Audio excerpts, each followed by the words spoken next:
What's up, my Riperdroid seekers? Today, we're gonna be reacting to evil kings that did evil things. Basically, it's the entire history of evil people with power, ultimate power, power that they cannot control. Yeah, let's go. Evil kings doing evil things. Hey, he wasn't a king. Yeah, you're right. While some of the guys on this list weren't kings by title, they held very high positions of power nonetheless. So, to you I say, moving on. Emperor Nero Claudius Caesar Augustus Germanicus, or just Nero to his friends and... Wait, let me see that again? Emperor Nero Claudius Caesar Augustus Germanicus. Nero Claudius Caesar Augustus Germanicus. God, that is a long name for an emperor like that. Oh yeah, no wonder why he was called Emperor Nero, because his name was so long they couldn't even, like, how should I say it? They couldn't even remember his name in full sentence. So they had to call him Emperor Nero as a proper and easier way to understand who he is, basically. Germanicus, or just Nero to his friends and enemies, was the very last Roman emperor of the less than impressive Julio-Claudian dynasty, which lasted from 27 BC to 68 AD. Like any complete psycho, Nero had a pretty complicated childhood. When Nero was just a wee Nerite at the age of 3, his daddy went and abandoned the family by dying. Wow. Mom got exiled to a tiny island for maybe attempting to kill Emperor Caligula. Caligula got killed anyway. Mom is unexiled and marries the new emperor, Claudius, which happens to be her uncle, by the way. The public is all, ugh. And now little Nero has a great uncle emperor dad who has proclaimed him to be the new heir to the throne. I love you, Uncle Daddy.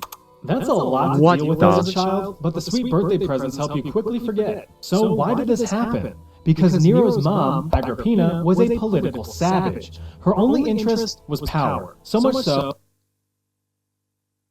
Wow. They look similar in some cases, but on the painting, looks a bit familiar. Yeah. That to prevent a revenge plot, she had the recently stabbed Emperor Caligula's widow accused of black magic, banished, and even convinced her to fully deplete her own health bar. Now, she wants her baby boy Nero to be emperor, and in 54 AD, that's what happened.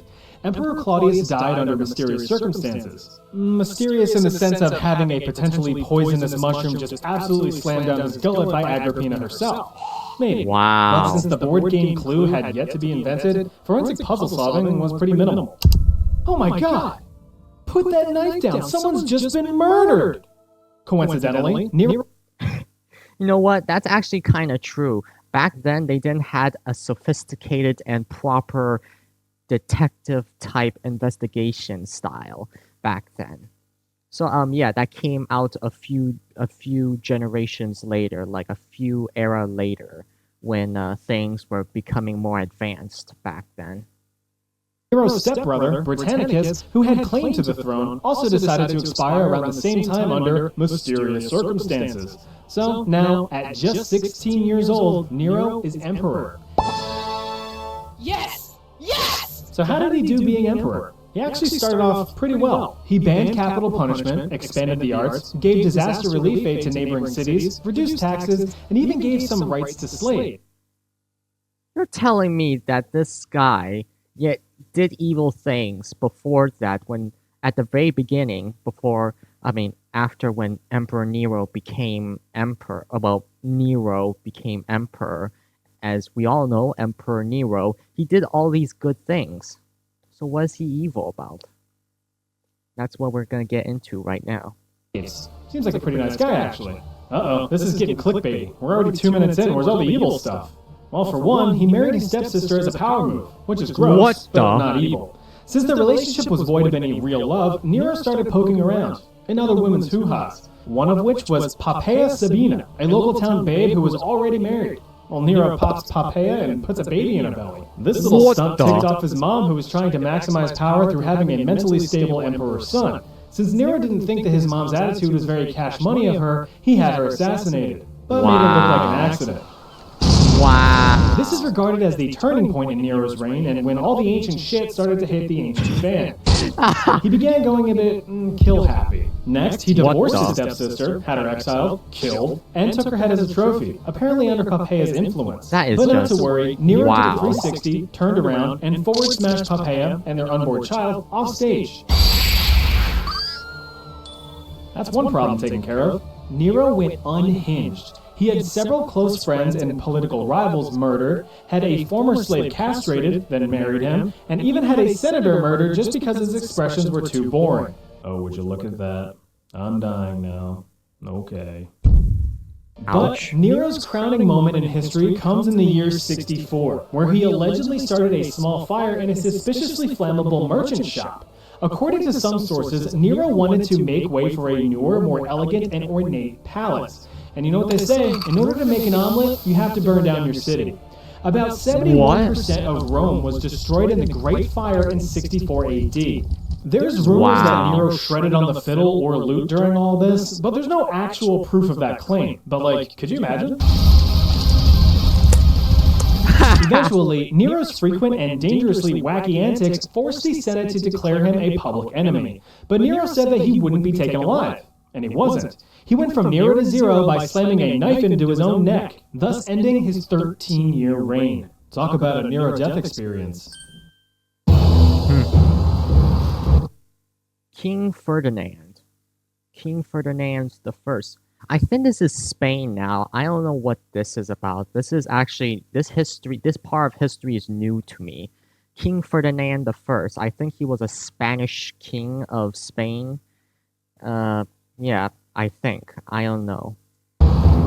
You may not think it by looking at him, but this tall glass of lukewarm pond water was once the most influential and feared kings in Europe in the late 1400s. This is Ferdinand I of Naples, aka Ferrante. He was the illegitimate son of King Alfonso the Magnanimous of Aragon. Not Aragorn. Aragon is over in Spain. Naples is over in Italy. Geography.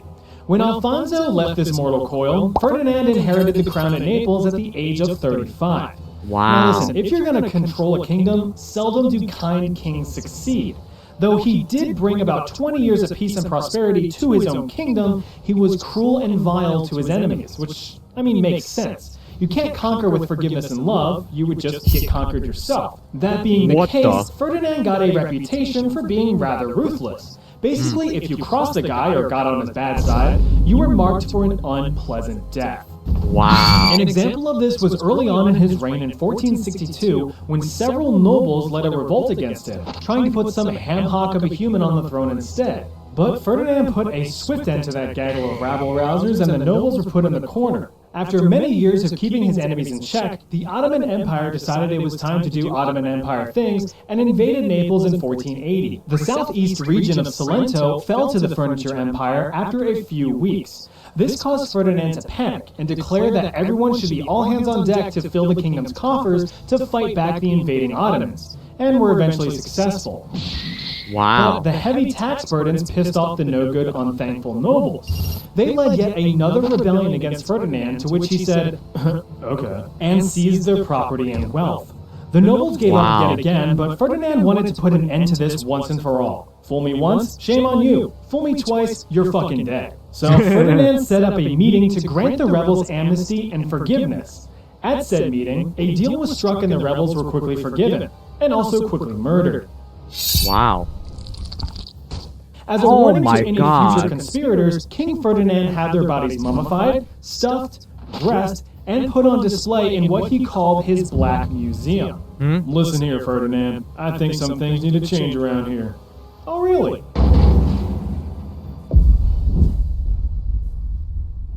Wait, what was that?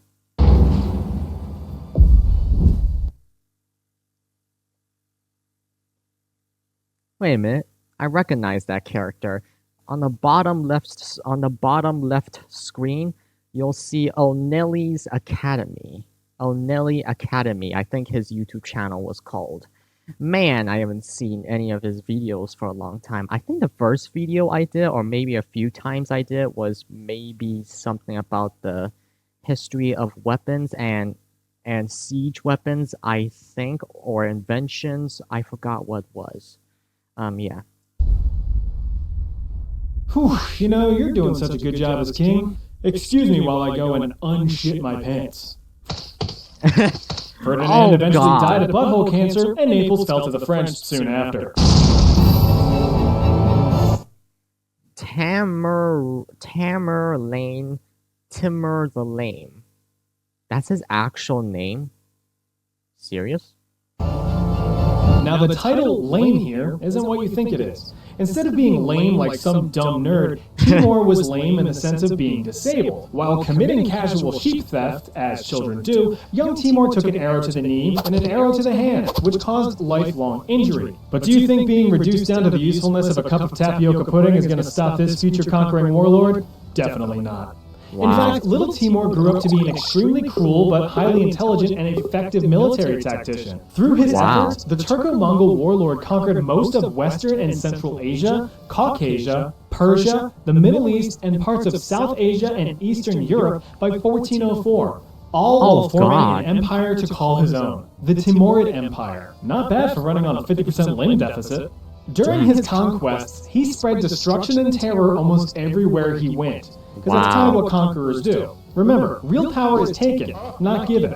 Throughout these campaigns, Timur's actions gained him quite an infamous reputation, placing him amongst other horrifying legends. One such action was the massacre of Isfahan. Formerly a Persian city, Isfahan was a flourishing hub of art, medicine, music, philosophy, and architecture, which meant it had wealth. A thriving city is great and all, but when you have no army to defend it, you're basically just begging for a pillage.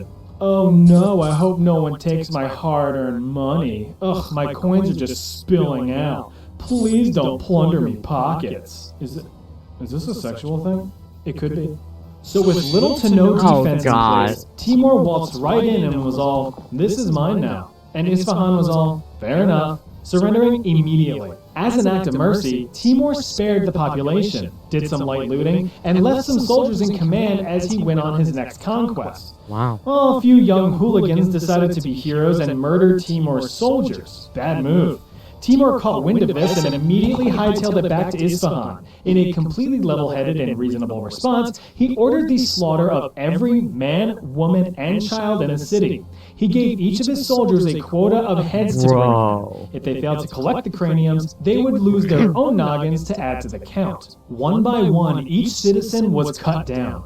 Almost the entire population of 100,000 people, including all livestock, were murdered. Piles of skulls were scattered around the city as testaments to the horrific act. Look, taking your revenge against those who directly defied you is one thing, but when tens of thousands of innocent civilians become collateral damage to your blind wrath, that's when things cross over into evil territory.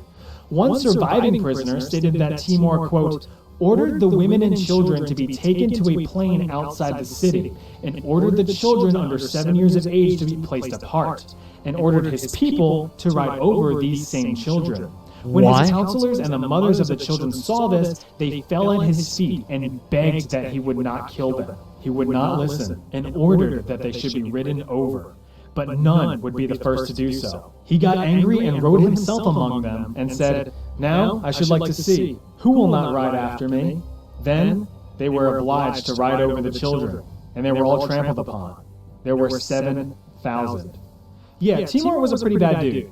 And that's really just one example of his many atrocities. By the time of his death in 1405, it is estimated that Timur's conquest caused the death of over 17 million people, which was about 5% of the world's population at the time. Pretty solid kill streak.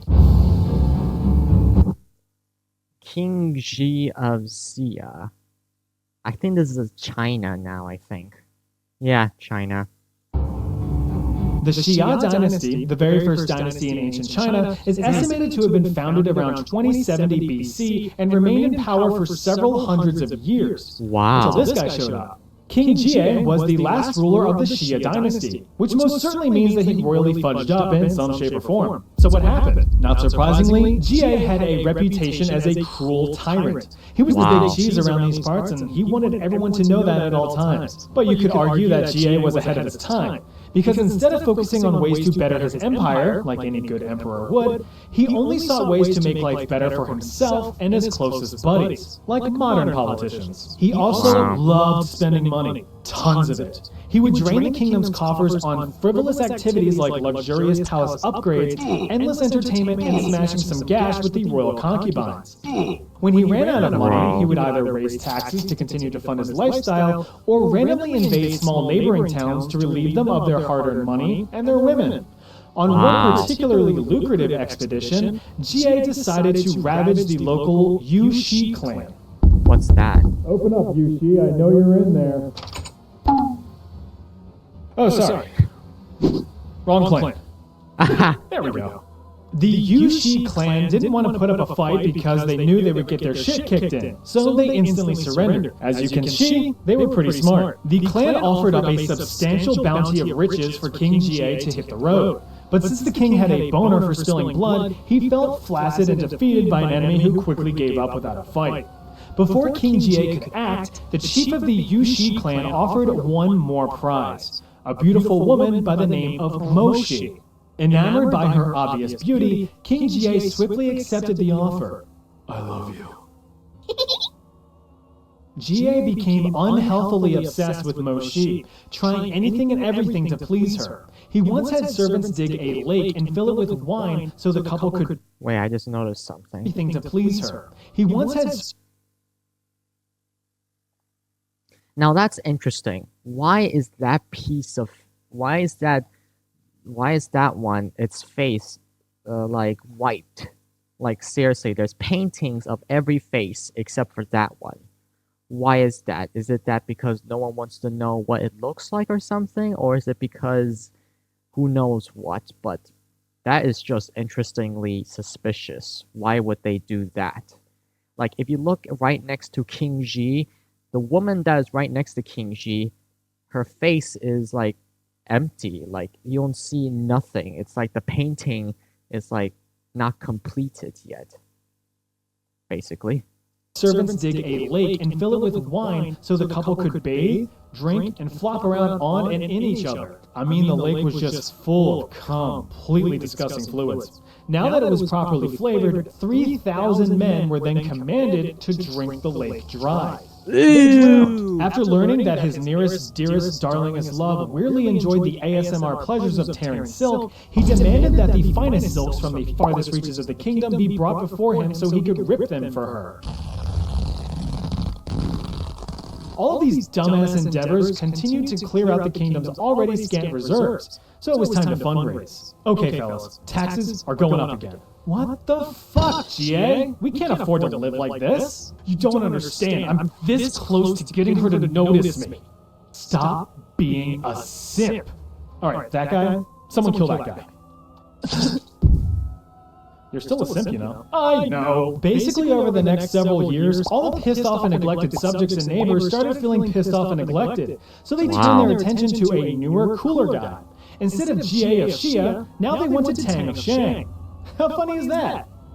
After many years of gaining political power and support around the country, Tang of Shang built an army, revolted, and eventually defeated and captured King Jie, stripping him of his kingship. Around 1600 BC, the Xia dynasty had fallen, after about 500 years of rule. Jie eventually died of natural causes as a penniless commoner. Wow. King Leopard II of Belgium. Huh, interesting. Evil can be subjective. What could be viewed as an act of evil by one group may be celebrated and revered by another. For instance, Vlad the Impaler's cruel acts of, well, impaling 20,000 people may be seen as wicked and sadistic by most. But to Romanians, he's seen as a hero because he defended his homeland. Excuse me, what?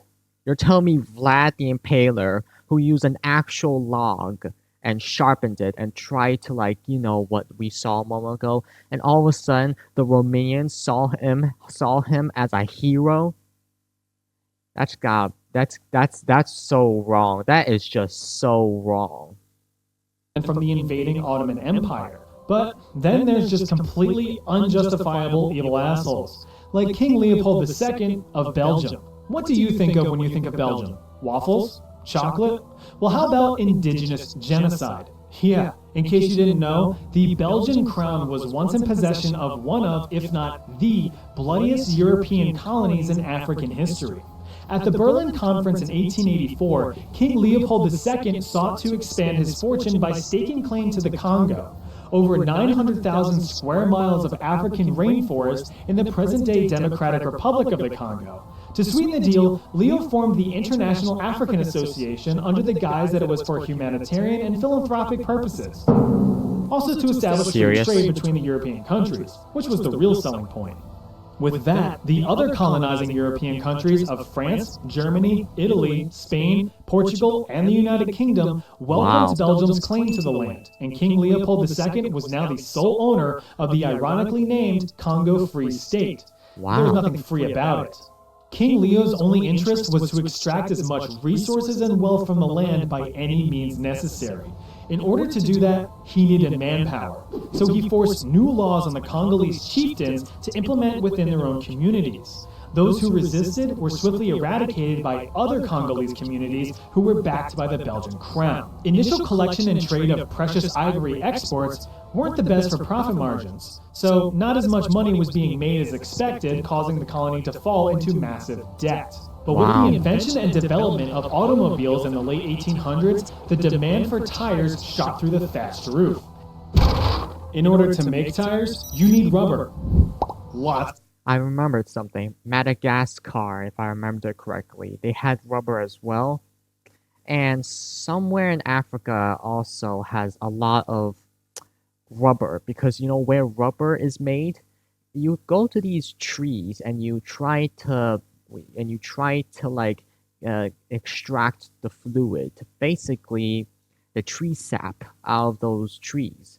And I think that's how you make rubber. But nowadays we have modern technology that can make rubber from other types of ways. Like first off, like I said, tree sap from tree, or some engineered manufacturing factory that has the ability to produce unlimited rubber, basically. So yeah. Lots of rubber. Where does rubber come from? Rubber trees. And boy, let me tell you that the Congo had some rubber trees. After establishing his own personal African army called the Force Publique to enforce rule, King Leo extracted a fortune through blood. Millions of Congolese natives were enslaved and forced to harvest and process rubber from the Congo with the main goal of maximizing production at all costs. Those who were unable to meet a labor quota were sometimes murdered on the spot. Those who refused to work were savagely beaten with their villages raided and destroyed. This system, called the Red Rubber System, led to the utter collapse of the Congolese economy and culture. It should be noted that King Leo never stepped foot in the Congo himself. He left all of his dirty work to hand-picked Belgian officials who ruled as they pleased, often contributing their own atrocities against the native people. One particularly nasty official was Leon Fiebes. He was notorious for punishing underperforming slaves by having their hands cut off. He claimed that it was a way to settle the debt of labor owed to him. The Force Publique soldiers were in charge of collecting these debts, and they were even rewarded for the amount of hands they could collect. With that mentality, they would often resort to cutting the hands off of working slaves to cheat the system. This actually ended up pissing the king off, because how the hell are slaves supposed to work with no hands? There were several other issues that plagued the Congo as a direct result of Belgian brutality. All of the development and forced labor caused the vast majority of farming to come to a dead halt, leading to extreme famine and even more deaths. Children who were orphaned during the colonization were kidnapped and forced into Catholic schools where they would learn to work or be soldiers. Wow. Fatal diseases ran rampant through the Congo, including smallpox, amoebic dysentery, and the parasitic trypanosomiasis, also called the sleeping sickness, which caused mass insomnia and painful muscle spasms. Through the culmination of these atrocities, historians estimate that roughly 5 to 10 million Congolese people lost their lives during Belgium's reign over the Congo from 1885 to 1908. Thanks to missionaries who secretly documented these atrocities, the public was informed of the horrors of the Congo. The Belgian public, who had no knowledge of these actions, caused an uproar. After much public outcry around the world, including famous writers like Mark Twain and Sir Arthur Conan Doyle, the Belgian parliament forced King Leopold II to cede the Congo Free State to Belgium itself in 1908, but not before he could destroy any and all documented evidence of his wrongdoings that he could find. Serious? The Congo Free State was changed to the Belgian Congo, then the Republic of the Congo, then the Democratic Republic of the Congo, since its western neighbor had the same name.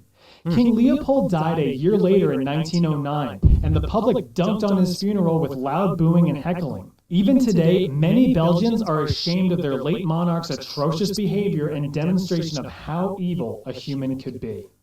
Interesting. Fun stuff, right? Here's another video. No, this is actually kind of true. Like, I mean, seriously, like, what King Leopard? I think it was King Leopard II, a Belgian king. I mean, oh my god, that is just terrifying. Luckily, though, we can learn from our mistakes, I hope. If not, then we're all screwed. But anyway, guys, well, if you want to, like, see, if you want, like, if you like this video, make sure to, like, comment, and subscribe. And not just that, when Ethelbots, like Five Nights at Ethelbots, the one that I previously did, maybe yesterday or so, I forgot what day it was. Yeah, we'll see if that gets out soon. We'll see the evil Springtrap, but Ethelbot itself. So yeah, bye bye.